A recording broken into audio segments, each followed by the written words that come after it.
I'm going to introduce you to three characters who've actually been introduced by Natalie. She didn't realise it, but when she mentioned sick, I thought, ooh, here we go.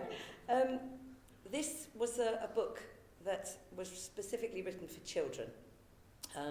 It has a short history in that I used to try and help my children understand things by telling them little stories around them. Boring stuff where, mum says you've got to do this and they say why. So I used to try and invent little stories.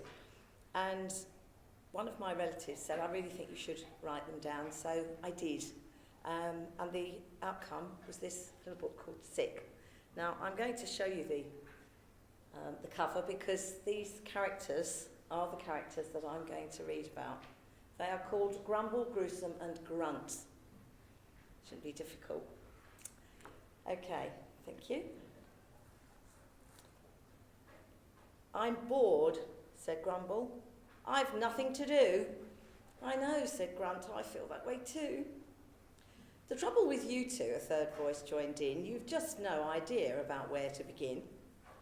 If you can be clever and use what you see, there's mischief and mayhem enough for us three. So come on, said Gruesome and beckoned the two. We'll wait by the gate and just see what comes through. It's time to explain to the reader these three are not people or things that the whole world can see. They are germs, plain and simple, and really quite small. They are horrible and nasty and bad for us all. In kitchens and bathrooms and bedrooms they lurk. They never go far to locate dirty work. Although to be seen they need magnifying to trick and deceive us. They never stop trying. They may be quite tiny but still get about. You'll find them all over, both indoors and out. They jump onto everything, nothing's too high. They leap over walls, it's as easy as pie.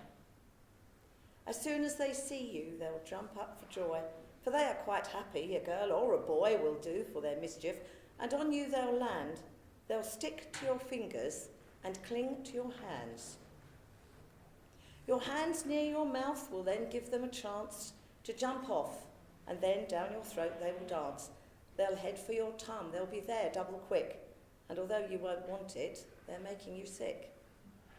The way to avoid this is simple, it's true, but children ignore it the way children do. With plenty of soap on your hands you must wash, and soon all the germs are just bound to drop off. When hands are all slimy, germs cannot hold tight. They have to let go, and try as they might, they cannot beat soap. They are gone right away, but if there's no soap on your hands, they will stay. So back to our story and Gruesome's idea to wait by the gate for a child to appear. They didn't wait long for somebody to come. Oh, brilliant, said Gruesome. A boy. Oh, what fun. Huh, said Grunt. What's good about that? To me, he looks clean, as a matter of fact. Said Gruesome, I know about boys, my dear friend. They're not always truthful. We'll win in the end. So Grumble joined in and complained very loud that they'd be better off if they looked for a crowd. Be patient, said Gruesome. I'm sure he is one who will not tell the truth and give us some fun. Quick, lads, yelled Gruesome, who jumped on the gate. Come here and we'll catch him before it's too late. And as the boy pushed on the gate to go through, the three G's grabbed hold of a finger or two. As he burst through the door, he splintered some wood and thought as he sat down, oh, my dinner smells good. He was hungry and thirsty and just couldn't wait to eat, drink and scoff all the food on his plate. He reached for some food and then reached out for more. Just wait, said his dad. I have told you before that to eat without washing is not very smart. Your hands must be scrubbed and be clean before you start. I'm going right now, like you said that I should. I'm washing my hands now. Aren't I good? And he turned on the tap and made both hands quite wet, but the soap remained untouched. He hadn't learnt yet. Excellent, said Gruesome. Now what did I say? I knew there'd be no soap to wash us away. Okay, said Grunt. I'm enjoying this shower. At this rate, we'll all be at work in an hour. The boy went downstairs and sat down to his meal. Oh, hurry, I'm starving, said Grunt with a squeal. And as the boy broke off a piece of his bread, Grunt shouted, Come on, lads, we'll stay one ahead. The friends stayed together and hung on beneath the roll as the boy tore it up with his teeth. He chewed it a little and swallowed in haste. He was very hungry, no crumb would he waste. Into his stomach 3 happy germs danced. They loved to cause havoc, and now was their chance. So Gruesome took charge, and he worked out a scheme to make the boy more sick than he'd ever been. The boy thought he'd go out quite early that night. There were things to be done, but he didn't feel right. And before he could go, he just started to heave. He couldn't go out. There's no way he could leave. He was sick on the table. He was sick on the chair. He was sick by the front door and sick on the stair. He was sick through the hamster cage onto the mat. He turned round again and was sick on the cat. He felt pretty awful. His face had turned white. He became very weak, and then, try as he might, he couldn't stand up. By his dad, he was led upstairs to his room, where he fell into bed. His knees were like jelly. His hands had turned red. His eyes were all watery. His head felt like lead. He was dizzy and dozy. His mouth was so dry. The sickness had made him so bad he could cry. His father then told him to eat or drink nout. You'll never get well while the germs are about. You really can't eat for a couple of days. By then, son, the germs will have all gone away. So the boy stayed in bed. He was feeling quite rough. His insides were empty.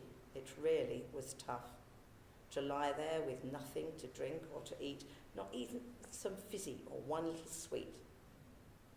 A bit later on, he felt better and saw some chocolate he found he'd not eaten before. A little won't hurt me, he mumbled with glee, and swallowed it quickly so no one would see. The chocolate slipped down right into his tum. Ah, yes, shouted Gruesome, just look what has come. Be quick, lads, yelled Grumble, and Grunt gave a shout. Just give us a minute and we'll have this lot out.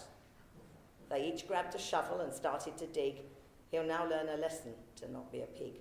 They all threw the chocolate back out of his throat, and this time the boy was all sick on his coat. The boy learned his lesson, no more food for me. Until I am better, I won't try to eat. He ate nothing else for a whole day, and so, I'm bored, said Grumble. I've nothing to throw. So they were all waiting for Boy to scoff more, but he didn't. And somehow their sadness they bore. They looked disappointed, but now they would seek elsewhere some more mischief and havoc to wreak. So Grumble and Gruesome and Grunt walked away, knowing there'd be no more fun that day. The boy ate no more. The 3 germs got bored, so they left him alone. He was finally cured.